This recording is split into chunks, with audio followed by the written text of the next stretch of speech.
The table below shows the daily expenditure on food of 25 households in a locality.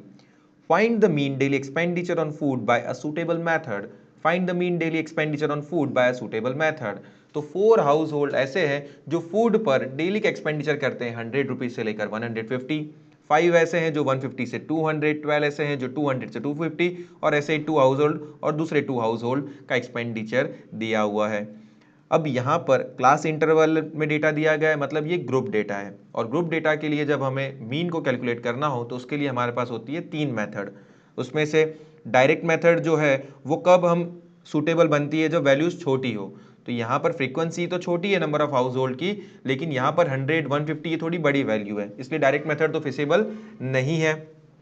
अब assumed mean method और step deviation method में से कौन सी method को हम अप्लाई करें वो हम डिटरमाइन करते हैं इन प्रोसेस में, मतलब जब हम DI कॉलम को कैलकुलेट करेंगे तब हम डिटरमाइन करेंगे कि हम अज्यूम्ड मीन मेथड से मीन को कैलकुलेट करेंगे या स्टेप डेविएशन से कैलकुलेट करेंगे। ठीक है, तो चलिए स्टार्ट करते हैं इस क्वेश्चन को सॉल्व करना। तो कॉलम्स प्रिपेयर करने होंगे। अब मुझे तो पता ही है कि यहाँ पर कौन सी मेथड एप्लीकेबल होने वाली है, यस स्टेप डेविएशन ही होगी। तो चलिए देखते हैं, फिर कॉलम्स को प्रिपेयर करते हैं। कितने कॉलम्स प्रिपेयर करने होंगे? 6 कॉलम्स को हमें प्रिपेयर करना होगा। तो यहाँ पर 6 कॉलम्स प्रिपेयर करने के लिए लाइनिंग स्टार्ट हो चुकी है। आप भी लाइनिंग प्रिपेयर करना स्टार्ट कर दीजिए। ये हो चुका है हमारा पहला कॉलम, यहाँ पर है सेकंड, ठीक है, और ये हो गया हमारा थर्ड कॉलम, यहाँ पर है फोर्थ, देन फिफ्थ, और उसके बाद थोड़ा सा लाइन को स्ट्रेच करते हुए हमने हमारा 6th कॉलम को भी प्रिपेयर कर दिया है।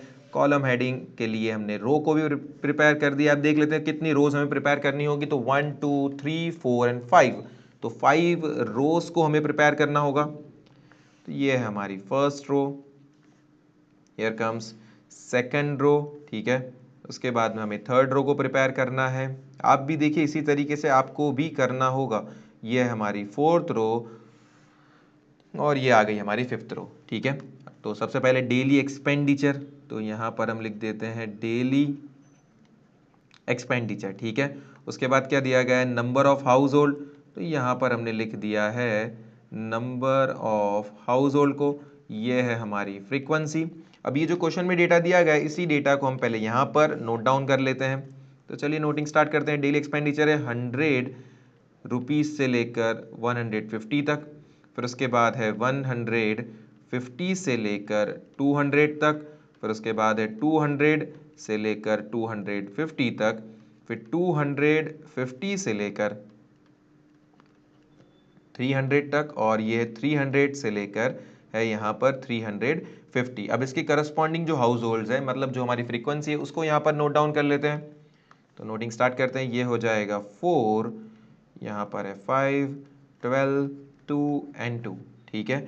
अब जो थर्ड कॉलम है वो होगा इस क्लास इंटरवल की मिड वैल्यू। तो मिड वैल्यू यहाँ पर लिख देते हैं, मिड वैल्यू, और मिड वैल्यू को इंडिकेट किया जाता है xi से, ठीक है। तो हमें क्या करना होता है, मिड वैल्यू कैसे फाइंड करनी होती है? तो lower limit plus upper limit divide by 2। तो 100 प्लस 150 डिवाइड बाय 2 करना है। यहाँ पर हम लिखते हैं 100 प्लस 150 डिवाइड बाय 2। तो ये करने पर हमें जो वैल्यू मिलती है मिड वैल्यू की वो है 125। अब उसके बाद आगे की वैल्यूज हम कैसे प्लस करते हैं? तो ये क्लास इंटरवल देखिए कितना है। क्लास इंटरवल मतलब होता है h। क्लास इंटरवल मतलब क्या होता है? h। और h कैसे हमें मिलता है? तो upper limit minus lower limit. तो अपर लिमिट आप देखिए कितनी है, अपर लिमिट इज 150 और लोअर लिमिट इज 100। तो 150 माइनस 100, 150 माइनस 100, तो वैल्यू आ गई 50। तो 50 जो है वो है हमारा क्लास इंटरवल h, ठीक है। अब ये जो 50-50 से मतलब वैल्यूज इंक्रीज होने वाली है, तो मिड वैल्यू जो है वो भी क्या होगी, 50-50 से बढ़ती चली जाएगी। देखिए तो यहाँ पर मिड वैल्यू आ जाएगी, हो जाएगी 175, ठीक है। अगर आपको चेक करना हो तो आप चेक भी कर सकते हैं। 150 प्लस 200 डिवाइड बाई 2, तो 175 भी आपको मिलेगा। तो ये एक तरीके से ट्रिक है। 175 के बाद जो आपको वैल्यू मिलेगी वो होगी 225। उसके बाद आपको मिलेगा 275 और उसके बाद है 325, ठीक है। अब क्या करना है, हमें डेविएशन को कैलकुलेट करना है। तो डेविएशन के लिए हमारा फॉर्मूला होता है D I equals X I minus A मतलब होता है अज्यूम्ड मीन। तो अज्यूम्ड मीन क्या होता है, जो एक्स आई में बिल्कुल सेंटर पर वैल्यू आती है उसे ही कहा जाता है अज्यूम्ड मीन। तो सेंटर पर है 225, ये दो डेटा इधर दो डेटा इधर, बिल्कुल सेंटर पर है 225, तो यही बन जाएगा हमारा अज्यूम्ड मीन। तो यहाँ पर हम इसको सर्कल करके लिख देते हैं ए जो है हमारा 225।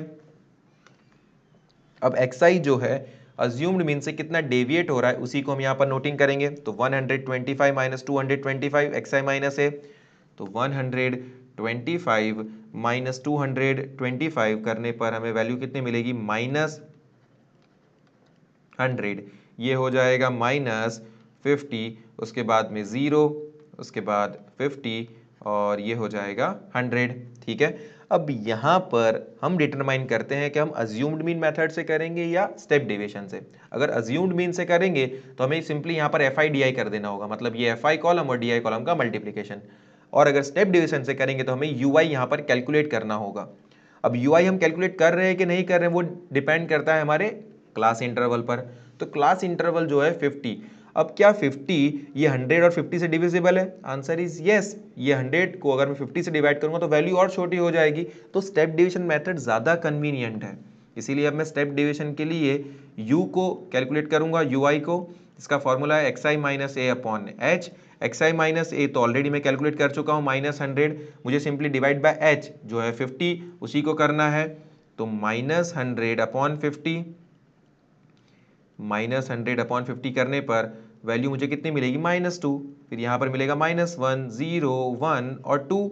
अब एफ आई यू आई कर देंगे अपने, एफ आई यू आई। तो एफ आई यू आई करने पर 4 मल्टीप्लाइड बाय -2 कितना हो जाएगा, -8।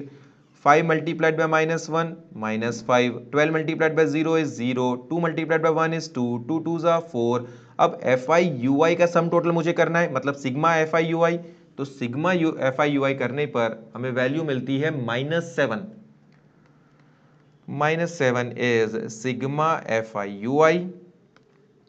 और एफ आई का जो सम टोटल है वो है, एफ आई का सम टोटल कितना होगा, 25, क्योंकि 25 हाउस होल्ड्स का डेटा लिया गया है। तो ये हो गया सिग्मा एफ आई। अब देखिए सारी वैल्यूज है हमारे पास। अब ये सारी वैल्यूज को यूज करेंगे हम step division method. Step division method का जो फॉर्मूला है वो अप्लाई करते हुए, तो यहाँ पर हम लिखते हैं step deviation method. Step deviation method को हमने यूज़ किया हुआ है, तो स्टेप डेविएशन मेथड। और स्टेप डेविएशन मेथड के लिए हमारा एक्स बार का फॉर्मूला क्या बनता है, x bar equals a plus sigma F I U I upon sigma F I multiplied by H. अब यहाँ पर सारी वैल्यूज हमारे पास अवेलेबल है। ए की वैल्यू देखिए क्या है, ए की वैल्यू है 225, सिग्मा एफ आई की वैल्यू है 25, sigma F I U I की वैल्यू है -7, ठीक है, और एच है हमारा 50। तो ये सारी वैल्यूज को हम फॉर्मूला में इनपुट करते हैं। तो ए के जगह पर हम रख देंगे 225 plus sigma F I U I की जगह पर हम रख देंगे -7 और सिग्मा एफ आई की जगह पर हम रखेंगे 25 मल्टीप्लाइड बाय एच, मतलब मल्टीप्लाइड बाय क्या हो जाएगा 50। ठीक है, तो 225 प्लस, अब देखिए क्या होगा, अब देखते हैं क्या होगा। ठीक है, तो यहाँ पर 25 वन इज 25 और 25 टू जा होगा 50, और ये -7 का मल्टीप्लीकेशन 2 के साथ तो कितना हो जाएगा, -14। तो यहाँ पर हमने लिख दिया है -14। अब ये ब्रैकेट ओपन करने पर प्लस माइनस क्या हो जाता है, प्लस माइनस हो जाता है माइनस। ठीक है, तो ये हो गया -14। 225 -14 करने पर, 225 -14 करने पर वैल्यू हमें मिलेगी 211।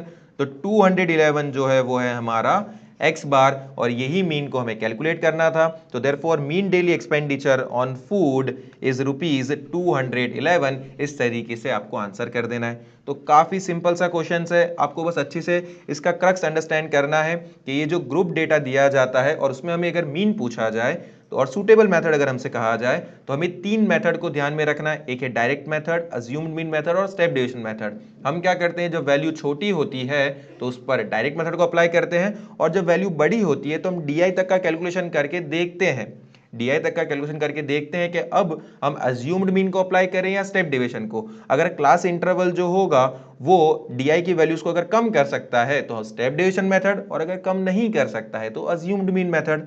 सिंपल है, आंसर तीनों मेथड में सेम ही रहने वाला है। आई होप स्टूडेंट आपको जरूर से वीडियो अच्छा लगा होगा।